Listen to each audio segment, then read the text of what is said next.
Welcome back to the project management course.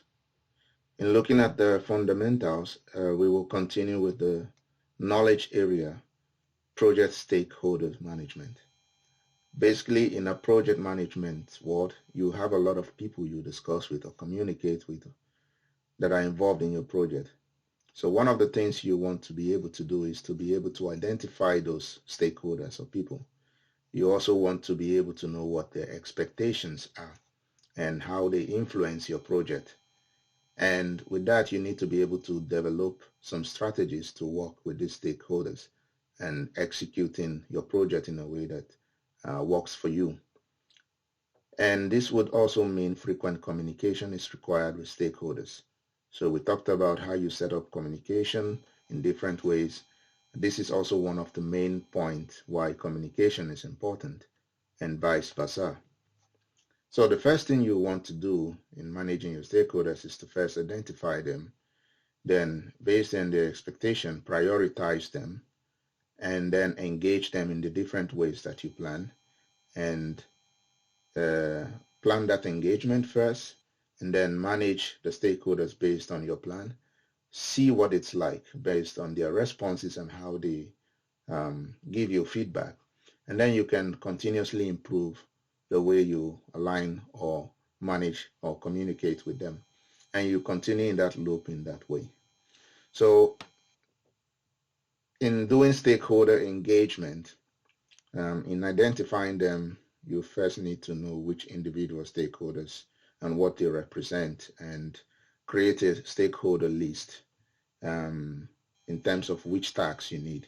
And the output of that activity would be having a stakeholder list and also what kind of things you need to do.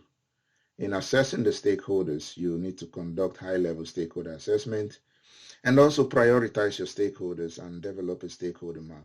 And in that way, you should keep a stakeholder map that you use for engaging them and how you want to engage them, as well as plan the communication, creating a communication plan, identifying the activities, and being able to keep a sheet where you look at how do I communicate with different stakeholders depending on their needs, and then engage them in a way that you've planned in order to get the required outcome that you want.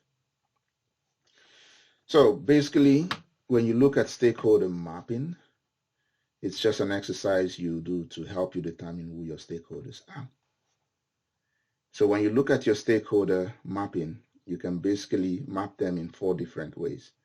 Those with high interest, or let's say those who have low interest and does not have a high influence on your project.